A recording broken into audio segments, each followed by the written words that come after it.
As Dameon acts out his movements around the house that morning, he reveals that, while he was asleep in his bedroom before going downstairs to check on his grandparents, there was a stranger in the house. I was in bed, I was sleeping.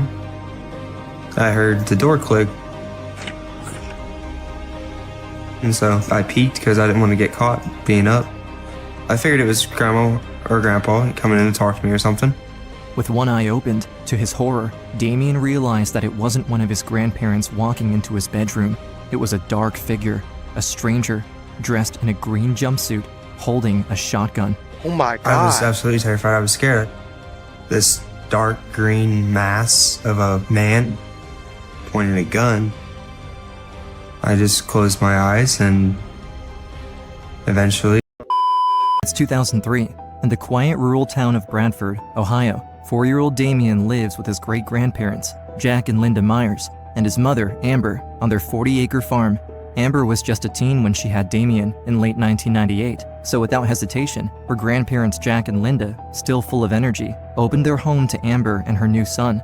They gave her a place to stay and helped raise Dameon as their own. When Dameon came along, he was just so precious. You know, they loved him and they loved me enough to help me out, and so they helped me with him. Jack and Linda had met later in life, blending their families when they got married in their 50s. Together, they ran a small pizza shop and quickly became pillars in their tight-knit community. So I was living with grandma and grandpa because them being the kind, loving people that they were, they took me in and cared for me and everything, and mom would come and see me. Bro, it's something about the grandparents, bro. Like, they just love different, bro. Like, the love you feel from your grandparents is untouchable, bro. Like, they just always gonna love you unconditionally. Jack and Dameon were the best of friends. Jack would sit him on his lap and they'd be out there just driving around in the field, and Dameon thought that was the coolest thing ever. Family meant everything to them. Their home was always full of kids, grandkids, and the smell of home-cooked food during frequent big family dinners. The farm was the place that everybody went and got together for all the family gatherings. There's a Grandpa Jack at his best. Oh, that's Grandma. Hi, Grandma. I mean, we all had great family things that we did together. We were all so close that you didn't put that step-parent or step-son into things. You know, we were all just really close. There was no reason to ever think that anything bad would go on there. Life was good for the Myers. Amber, now an adult, recently got married and was able to live in her own home, finally gaining the financial stability to fully support Dameon by herself. The plan was clear. After Dameon finishes preschool, he'll officially move out to be with his mother, just 30 minutes away from Jack and Linda's farm, and start kindergarten in his new neighborhood. But on March 27th, 2003, things take a disturbing turn for the worse, when at 9:15 a.m., a 911 dispatcher in Ohio receives an unusual call. On the other end, a preschool teacher frantically explains that a little boy has just arrived at daycare. He's alone, in his pajamas, and he's covered in blood. 911, your emergency? The little boy just ran in the front door. How'd he get to the daycare? Walked here. How old is he? He's 4. He's 4 years old and he walked there? Yes, he did. And he said his grandparents are military. Okay. And they have blood all over them. That's not a call we get every day. What could melting grandparents mean? Something was wrong. The little boy is Dameon, who lives a mile down the road at the farm. The preschool teachers recognize him as one of their daycare students and fear something terrible must have happened for him to run all the way here on his own. Officers head straight to the Myers farm, but they have no idea what to expect, and no one knows yet what's happened to Dameon's family. Fearing the worst, and with a class full of children nearby, the dispatcher orders the teachers to go into full lockdown. Yeah, go ahead and lock your doors. Yeah, you don't want any of them kids outside. Oh my God. We didn't know what we were dealing with. We didn't know if it was an injury or if it was an assault. Were there perpetrators at the scene? I'm just assuming worst case scenario. What was first noticed was the front door of the house was standing wide open. We tactically entered the door where we stopped, took cover, calling out, anybody home, anybody here, and there was still no response. The house is quiet, too quiet. Guns drawn, the officers step through the front door, slowly making their way through the kitchen. Then, they push open the bedroom door. Their worst fears are confirmed when they discover 2 bodies on the bed, not moving and covered in blood. They're identified as Jack and Linda, Dameon's grandparents. I see that Jack was bleeding from the mouth and nose. He had a gunshot. This doesn't just happen to random people, bro. Like, they had to do something in their past that led up to this, bro. Because if there's somebody out here killing random ass people, bro, like, that shit needs to be stopped. Because I'm scared now. Because you don't know what the fuck type of situation you're going to end up in. So, they had to do something bad to somebody before. Because there's no way they just get murdered like that. Shot wound to the back of his head. I could see that he had suffered significant He blood got loss. shot in the back of the head. I checked him for a carotid pulse. He obviously wasn't breathing, and I determined he was deceased. Linda has suffered a gunshot wound directly to the face. Yeah, bro. They did something, bro. Like, both of them getting shot in the head, bro. Like, he was aiming to kill, bro. Like, he was trying to get him up out of here, bro. They did something, bro. Like, there's no way these are two innocent ass people, bro. Can't be. And also to the hand. They both felt a little bit warm to the touch, which tells me it hasn't been days that they've been deceased. It's probably more like hours. Unsure if the killer might still be at the scene, officers quickly search the house, room by room. However, they confirm no one else is inside the house. The killer is still at large.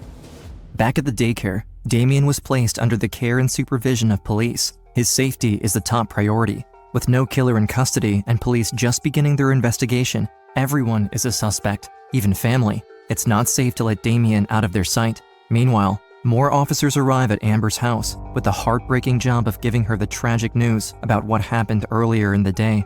The detectives told me that they were no longer with us, and I was confused because the way that they worded it made me think my son wasn't here either.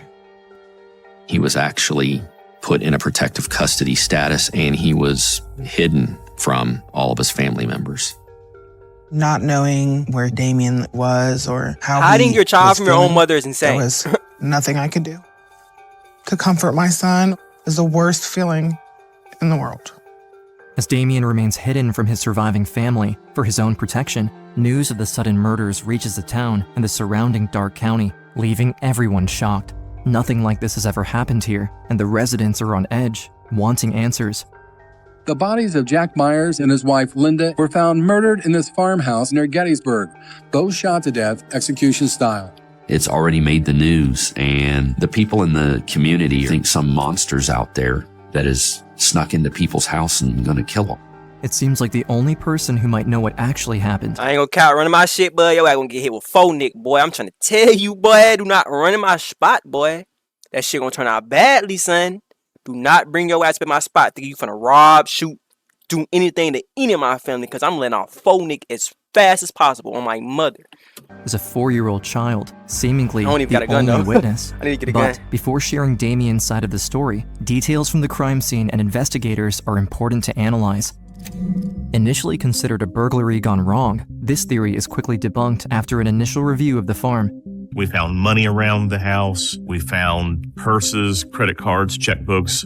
We found cash. We found electronics. So he didn't go there to rob Drawers them. had not been opened or looked into. Theft Boom. does not. Theft. That's not what happened. He did not intentionally go in there to rob them or take money from them, anything. That's out the window. I say, bro, I don't know. We got to see what unfolds. Not appear to be the immediate motive here. Whatever happened at the Myers house isn't a random act of violence. It's a premeditated double homicide. It's personal. It is not normal for a total stranger to just sneak into somebody's house overnight and murder somebody and walk out for no apparent reason. So the investigation is going to start to center around those that are closest to Jack and Linda. However, none of the Myers' close connections turn up any promising leads. None of them, except for John. John is a longtime family friend and an outgoing next-door neighbor to the Myers. He believed he had some information for us, reference to our investigation. Okay. All right. Why don't we just start out with, you tell us what you know. Make a long story pretty much short. When me and him used to start off go hunting all the time. Now okay. Me and Greg Myers. John seems suspicious of Greg Myers. Greg isn't just anyone. He's Jack's own son from his first marriage. However, everyone close to the family finds it hard to imagine Greg as a suspect. The 25-year-old had just been the best man at his father's wedding to Linda. He's polite, friendly, and spent a large amount of his childhood at the farm with his family. He ain't a suspect, bro. He can't be. I don't see why any son or killed their father, bro. No matter what y'all go through, bro, I don't think no son would kill their father, bro. Especially the bond they had, bro. The way it's sounding, bro. He not a suspect, bro. Next person. Greg was the one that had been closest with his father for And he was the most of his closest? life. No. Greg cared for his dad dearly. Didn't have no problems with anything about his dad. With no criminal history, Greg is, by all accounts, the opposite of a typical suspect. He's not a With suspect. a family of his own and no known issues with any of the victims, he seems like the last person who would be involved in something as horrific as this. However unlikely a suspect he may seem, Greg is still brought into the station for questioning. Of course. When Greg first come into the interview room, he was acting like he was down or emotionally upset. Asked us for a trash can right away, said his stomach had been upset all day. When asked about where he was at the time of his father and stepmother's murder, he provides a solid alibi. He was at work that morning, 30 miles away, even providing a stamped timesheet. Greg also wears shoes 2 sizes larger than the footprints found at the crime scene. It's not Throughout him, the bro. interrogation, Greg is cooperative and expresses a strong desire to help, even enthusiastically offering to take a lie detector test. Police were even personally allowed to search his home. Up to this point in the investigation, I mean, we had no information leading us to Greg. Although the current evidence seems like a dead end, 4-year-old Dameon, the young boy who ran to get help on the day of the murders, still has his side of the story to tell. Why don't you tell me what your name is? Dameon Huffman Myers. How old are you, Dameon? I turned 4 because I had my birthday already. Okay. In the early morning hours of March 27, 2003, Dameon woke up on his own. This was unusual, since normally his grandparents were there to get him ready for preschool. At only 4 years old, Dameon knew something wasn't right that morning. Worried he would be late for school, he made his way downstairs to check on his grandparents. I ran downstairs and I went in the bedroom and I was trying to wake them up. Were they just laying there in bed, or where were they at? They was laying in bed, melted. Something no child should ever have to see, Hell or should no. even have the words to He got it describe. bad. To the young Dameon, the tragedy of his grandparents in front of him was impossible to make sense of. The only way he found to process it was to assume his grandparents were melting. The words he spoke left the detective stunned, having to take a few moments to collect their thoughts. As the full weight of what Dameon said began to settle in, the detectives knew what this meant. You saw blood? Yeah. Okay, where did you see blood at? On the pillows and the covers and on the bed. The little boy grabbed the tissue and attempted to tend to his grandfather's injuries, but it was too late. Jack and Dameon were an inseparable duo, and Dameon knew his grandpa would never have given up on him. Neither would his grandma. Dameon decided to muster up his courage and do the same for his grandparents. And then I started crying. I tried to call 911. The little boy grabbed the phone tightly and dialed 911, but nothing happened. The line was dead, silent. As it turned out, the killer had cut the phone lines to make sure no one could call for help. You are one devious ass bitch, bro. There's no way he cut the phone line. Somebody could call 911, bro. You're telling me you cut the phone line, but you leave hella money in there.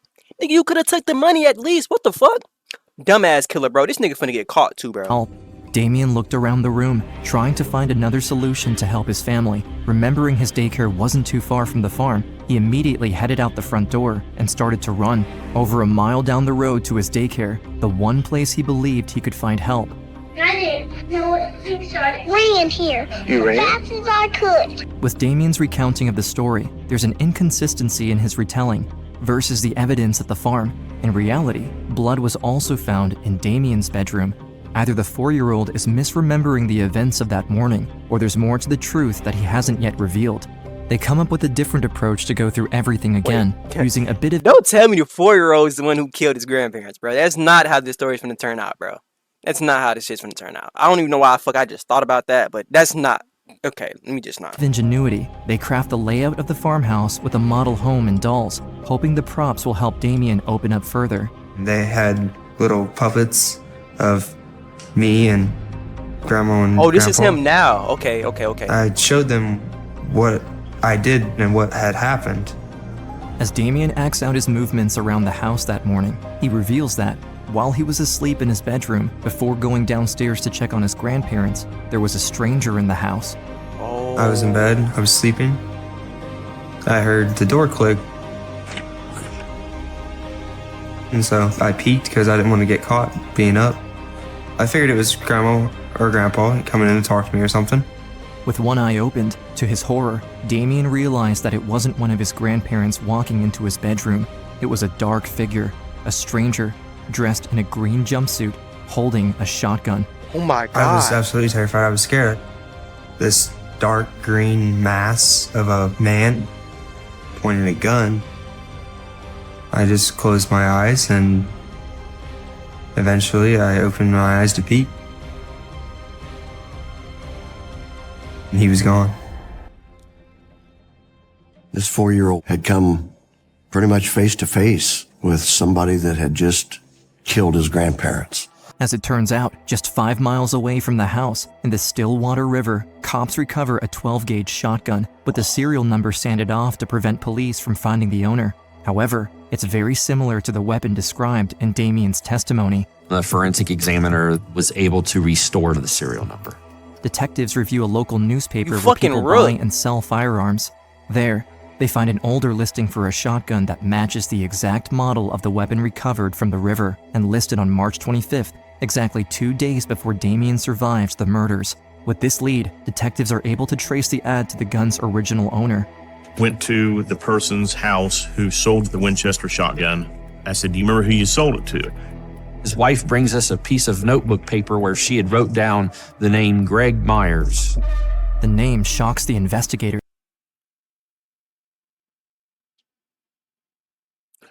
Bro, this shit is giving me butterflies, bro. He killed his grandparents, bro. Well, his dad. Ain't that his dad? Greg, that's his son. That's the grandparent's son. And they said he bought that shotgun. So that's his shotgun now. And they just found his shotgun in the river, bro.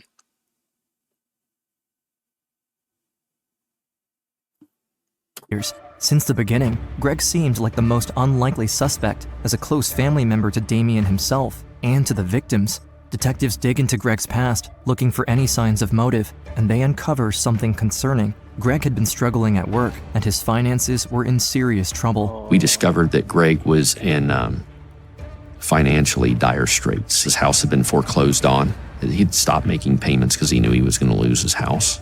And that he really didn't know where he was going to go. But after looking into their insurance policies, cops discovered that Greg would inherit the farm if This nigga did not just kill his grandparents for money. Oh my fucking God. This shit is getting out of hand, bro. There's no way I'm killing my parents for inheritance money, bro. Bro. Bro, you're better off trying to become a scammer, bro. You're better off robbing somebody, bro. parents died. Suddenly, the motive for the murder becomes clear, and Greg is now the prime suspect in his father's and stepmother's murders. Only days after the murder, Greg is taken back to the station for questioning, this time with a more direct approach. They ask him about the will and the inheritance, pressing him on whether his financial trouble could have played a role in his parents' deaths. Greg is calm, but the tension in the room is clear. The detectives are determined to find out what really happened. You know you're holding some stuff back. I'm trying to be as honest as I can. Well, Greg, I don't think you are. I really don't. Okay? I really think you know something about this, and I really think you have knowledge. You do. No. You do. No, I do not. Because you want to kill your dad. Okay? There's a 4-year-old boy that's seen this. Okay? You didn't hurt him. So you got some remorse. With only circumstantial evidence pointing to Greg, though, Stop a showing this first-degree nigga, murder bro. charge will be tough to prove in court. However, upon later searches of the river where they had uncovered the shotgun, comes something even more disturbing. A suspicious, floating trash bag, tied shut. Inside the bag is one item perfectly matching Dameon's description, a green jumpsuit. Yeah, he The bag fucked. also contains more damning evidence. Latex gloves with a fingerprint on it later matched to Greg, 12-gauge slugs exactly like those used in the murders, and tennis shoes 2.5 sizes smaller than Greg's feet, but exactly like the footprints found at the window where the killer entered the farmhouse. Sergeant Mark Whitaker called and informed me they made an arrest and that it was Greg. And I just went to my knees on my kitchen floor. And I cried my eyeballs out because I was so close with him. Yeah, That that's sad as hit me fuck. like a rock. I just couldn't wrap my head around him of all people. I just didn't believe that Greg could do that. In April of 2004, Greg Myers goes on trial for the first-degree murders of his father, Jack, and stepmother, Linda. Despite the overwhelming evidence against him, Myers pleads not guilty. His entire family filled the courtroom. Sisters, brothers, and family friends who had once gathered for joyful family occasions. Now, they sat in shock, witnessing the man they thought they knew on trial for murder. Seeing Greg, he didn't show remorse for anything. He didn't look at any of us. On April 27, 2004, after just a few hours of deliberation, a Darke County jury found Greg Myers guilty of 2 counts of aggravated. It'd be your own family, dog. Like, family be worse than friends, bro. Like, what the fuck, dog? Niggas doing this for money? Bro, money has taken over this world, bro. Money has made people do shit that don't need to be done, bro. Like, they just need to do something. I feel like it's the economy, bro. Like, it's the government, bro. You see the man, the shit he going through, bro. He finna become homeless. He finna lose his house. He ain't doing good at work. It's like, shit, what the fuck do you expect? What the hell? These niggas ain't like, bro, I can't make money. This shit going bad, bro. Mental health fucked up, all type of shit, bro. What you expect, gang? I feel like, bro, the government don't be putting people in positions to win, bro. Like, they just put them in positions to lose and get in debt, bro. So the government could end up making more money. They gotta do something about this shit. Murder. Greg Myers is sentenced to 2 life terms without the chance of parole. It was hard because I still couldn't believe that it was Greg. I still felt like there's no way sometime I'm going to wake up from this dream. I just never would have thought he could do anything like that. To know that he did this all out of greed, that cuts like a knife. It was terrible, and I hope he regrets it a lot. He deserves to be there for it. It's kind of crazy how they slick And, kind of look alike. That's the craziest thing. Him and this other little boy. That's the craziest. Cuts like a They slick look knife. alike. Bro. It was terrible, and I hope he regrets it a lot. He deserves to be there for the rest of his life for taking them from us. With Greg Myers convicted and still in justice jail? finally served, Dameon's long nightmare finally comes to an end. During the investigation, Dameon was kept from his mother, and with his grandparents gone, it was difficult to stay strong. But detectives worked tirelessly to uncover the truth, save Dameon, and make sure his family got justice. The 4-year-old showed immense bravery for such a young boy, inspiring everyone. Hell yeah, boy, you braver than me, boy. What the fuck? Boy, you way braver than me, cuz. I ain't gonna count, cuz. You a strong-ass little boy. I ain't gonna count on some real shit. You a strong-minded little boy. I'm pretty sure you grown now, because this was years ago. But, boy, you did some. You one of them ones. I'm trying to tell you. You deserve a Grammy or something for this shit. Like, I know he got money for this, right? Like, somebody tell me, like, did he get, like, a grant for something? Like, you know how people be dying, and, like, they'll get money to the family. Like, did he get money for this? Because he definitely deserved this shit. I ain't gonna cap. Because that shit traumatizing, bro. Like, his grandparents ain't never coming back, bro. That was all he had. Him, his mother, and his family, bro. And they just took a piece of him away.